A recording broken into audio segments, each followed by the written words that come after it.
Hello friends, नमस्कार। हम पढ़ रहे हैं राजस्थान में 1857 की क्रांति। ठीक है, ये हमारी राजस्थान में 1857 की क्रांति का पार्ट तीसरा है। कौन सा पार्ट है ये? पार्ट थर्ड है ये। हमने पहले पार्ट के अंतर्गत हमने ये जाना कि 1857 की क्रांति में जो 6 छावनियां थी उनके नाम के बारे में जाने के 6 छावनियां कौन कौन सी हैं, पॉलिटिकल एजेंट कौन कौन सी रियासत में कौन कौन से थे और वहाँ के जो शासक थे वो कौन कौन से थे, उसके बारे में जाना। पार्ट सेकंड के अंतर्गत हमने ये जाना कि जो जो छावनियां थी राजस्थान में, सबसे पहले 1857 की क्रांति का प्रारंभ कहाँ से होता है, अंत कहाँ से होता है। नसीराबाद के बारे में जाना कि नसीराबाद में कब प्रारंभ हुआ, उसका मूल कारण क्या था। हमने नीमच के बारे में जाना, उसमें हमने अगुआ क्रांति भी हम सेकंड में पढ़ चुके हैं। पार्ट थर्ड के अंदर हम पढ़ेंगे कोटा विद्रोह के बारे में।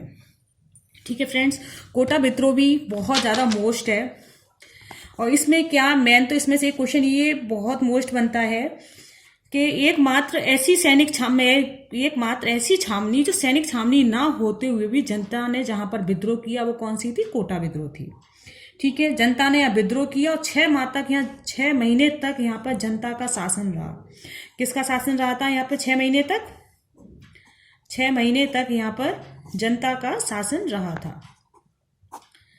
ठीक है, और राजस्थान में अगर ये आता है कि सबसे पहले सबसे पहले तिरंगा कहाँ पर फहराया गया था, तो फ्रेंड्स सबसे पहले राजस्थान में तिरंगा कोटा के कोतवाली पर फहराया गया था। कहाँ फहराया गया था? कोटा के कोतवाली पर।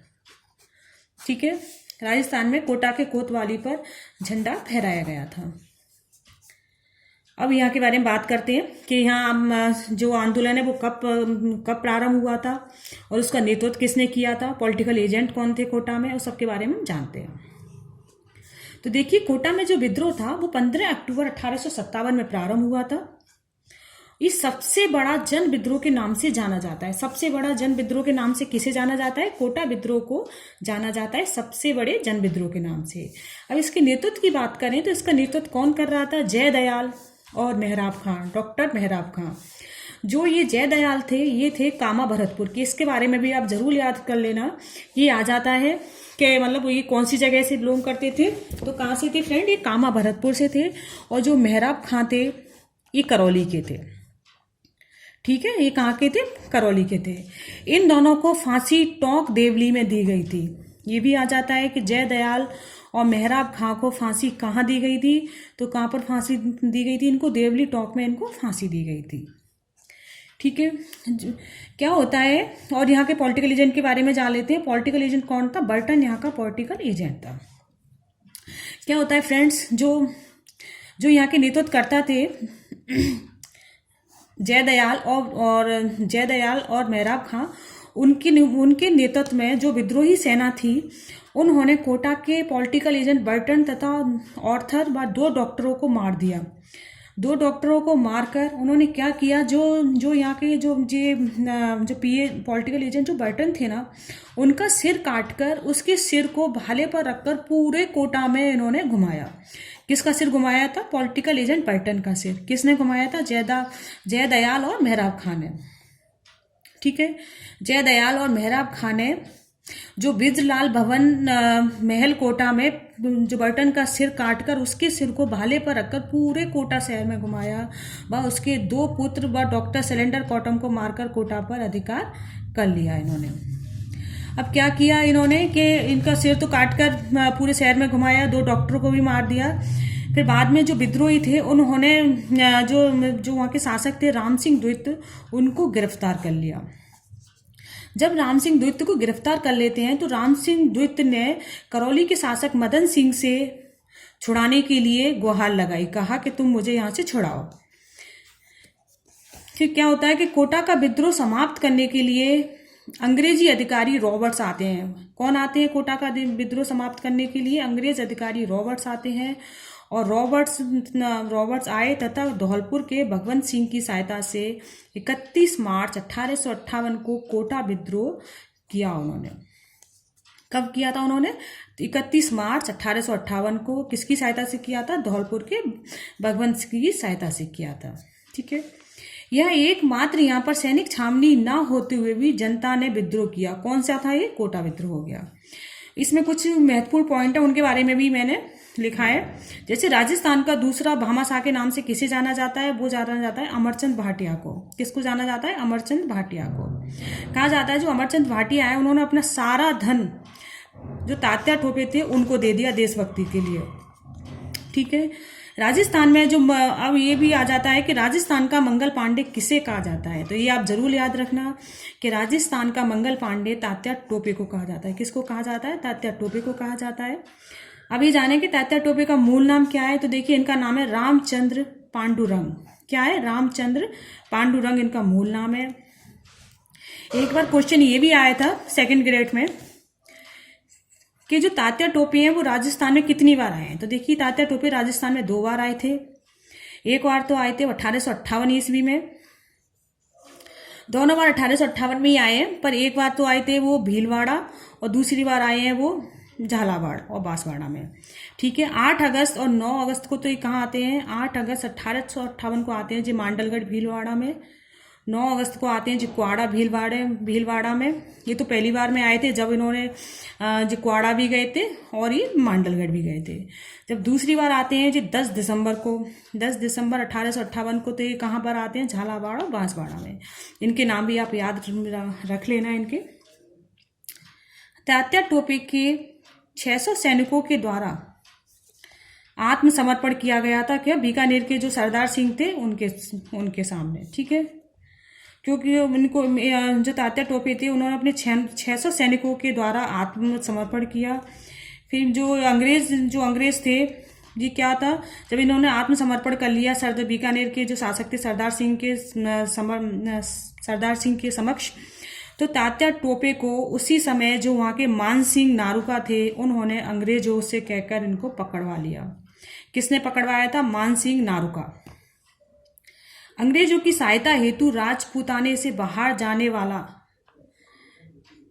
कौन सा शासक था? वो था बीकानेर के सरदार सिंह। कौन थे? बीकानेर के सरदार सिंह थे, जो कि बाडलू गांव पंजाब में गए थे। कहाँ गए थे? बाडलू गांव पंजाब में गए थे।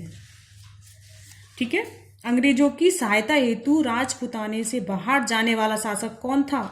सरदार सिंह था। कहाँ के थे सरदार सिंह? बीकानेर के थे। और जो कहाँ गए थे? पंजाब गए थे, पंजाब के बाडलू गांव में गए थे। एकमात्र यहीं पर सैनिक छावनी न होते हुए भी जनता ने विद्रोह किया। 6 माह तक जनता का यहाँ शासन रहा था। राजस्थान में सबसे पहले जनता द्वारा तिरंगा कहाँ फहराया गया था? कोटा कोतवाली में फहराया गया था। ठीक है। जयदयाल और मेहराब खां के नेतृत्व में जनता ने 15 अक्टूबर 1857 को ब्रिजलाल भवन महल में कोटा के जो पॉलिटिकल एजेंट थे बर्टन का सिर काटकर उसके सिर को भाले पर रखकर पूरे कोटा शहर में घुमाया तथा उसके 2 पुत्र और डॉक्टर सैंडलर कॉटम को मारकर कोटा पर अधिकार कर लिया। ठीक है। कोटा के राजा राम सिंह द्वितीय ने एजीजी जो पैट्रिक लॉरेंस को सहायता देने के लिए कहा, तो लॉरेंस ने रॉबर्ट्स के नेतृत्व में सेना भेजी। ठीक है। जो कोटा के राजा राम सिंह द्वितीय थे उन्होंने एजीजी मतलब जो एजीजी थे पैट्रिक लॉरेंस से कहा कि तुम मेरी हेल्प करो, क्योंकि उस समय उनको यहाँ पर गिरफ्तार कर लिया था ना, ये जो यहाँ पर मतलब गिरफ्तार करके कर दिया था विद्रोहियों ने राम सिंह द्वितीय को। तो उन्होंने उनको करौली के मदन सिंह से भी कहा था और ये लॉरेंस से भी कहा था, पैट्रिक लॉरेंस से। तो पैट्रिक लॉरेंस ने उनकी मदद के लिए रॉबर्ट्स के नेतृत्व में सेना भेजी और करौली के राजा मदन पाल, इसमें करौली के राजा जो मदन पाल थे उन्होंने बहुत मदद की थी। और इस मदद के उपलक्ष्य में जो अंग्रेज थे, अंग्रेजों ने बदले में उनके उपहार में सर्वाधिक 17 तोपों की सलामी दी थी। कितने तोपों की सलामी दी थी? 17 तोपों की सलामी दी थी। ये भी बहुत मोस्ट है फ्रेंड्स कि अंग्रेजों ने किसको 17 तोपों की सलामी दी थी, जो क्योंकि ये पहली बार सबसे ज्यादा तोपों की सलामी दी गई थी। वो कौन थे? करौली के राजा मदन पाल थे। और उन्हें क्यों दी गई थी? क्योंकि उन्होंने अंग्रेजों को मदद की थी। और जब राम सिंह द्वितीय ने मदद मांगी, उस समय की बात है, तो लॉरेंस ने रॉबर्ट्स के नेतृत्व में सेना भेजी जिसमें कि राजा मदन पाल ने बहुत मदद की थी। उसमें उस मदद के बदले में ये उपहार स्वरूप उनको 17 तोपों की सलामी दी गई थी। और सलामी भी दी गई थी। बस जीसीआई का मीन्स से मतलब है grand commander state of India की उपाधि दी गई थी। इसको आप जरूर ध्यान रखना कि जीसीआई की उपाधि किसे दी गई थी और क्यों दी गई थी। ठीक है, किसको दी गई थी? मदन पाल को दी गई थी। किसने दी थी? अंग्रेजों ने दी थी। और क्यों दी गई थी? क्योंकि अंग्रेजों की मदद करने के उपलक्ष्य में उन्हें ये उपाधि दी गई थी। ठीक है, 1857 के विद्रोह के बाद कोटा रियासतों को तोप की सलामी कम कर दी गई और कोटा के 6 माह बाद 31 मार्च 1858 को इसे आज़ाद कराया गया। 6 महीने बाद इसे आज़ाद करा लिया गया था, क्योंकि 6 महीने तक इसमें किसका शासन रहा था? जनता का शासन रहा था। अब हम जानते हैं इसी में धौलपुर विद्रोह। देखिए, धौलपुर विद्रोह है ये 27 अक्टूबर 1857 को हुआ था। कब हुआ था? 27 अक्टूबर 1857 को हुआ था धौलपुर का विद्रोह। इसमें क्या होता है फ्रेंड्स कि जो यहाँ की जनता ने, अभी क्वेश्चन आ जाता है कि धौलपुर का विद्रोह किसके नेतृत्व में किया गया था। तो देखिए, जो धौलपुर का विद्रोह था वो जनता ने देवा गुर्जर, रामचंद्र और हीरा लाल के नेतृत्व में विद्रोह कर धौलपुर पर अधिकार किया था। किसके नेतृत्व में किया गया था? देवा गुर्जर, रामचंद्र और हीरा लाल, इन तीनों के नाम आप जरूर याद रखना कि धौलपुर का विद्रोह जनता ने किसके नेतृत्व में किया था? देवा, क्योंकि पहली बार ऐसा था कि जो गुर्जरों के नेतृत्व में ये आंदोलन, ये विद्रोह किया गया था। देवा गुर्जर थे, रामचंद्र थे और हीरा लाल थे। ठीक है, इनके नाम जरूर आप याद रखना। जिससे 2 महीने बाद ही पटियाला नरेश ने वहां के राजा भगवंत सिंह को आजाद कराया। क्या होता है कि यहाँ पर इन तीनों के नेतृत्व में इन्हें विद्रोह किया और धौलपुर पर अधिकार कर लिया इन्होंने। ठीक है, उसके 2 महीने बाद तक, 2 महीने तक इन्हीं का अधिकार रहता है। 2 महीने के बाद में जो पटियाला नरेश हैं वहाँ के राजा थे भगवंत सिंह को वहाँ से आज़ाद कराया। पटियाला नरेश आते हैं और जो धौलपुर के राजा थे ना भगवंत सिंह, जिनको इन्होंने बंद कर दिया था, उन्हें वहाँ से आज़ाद कराते हैं।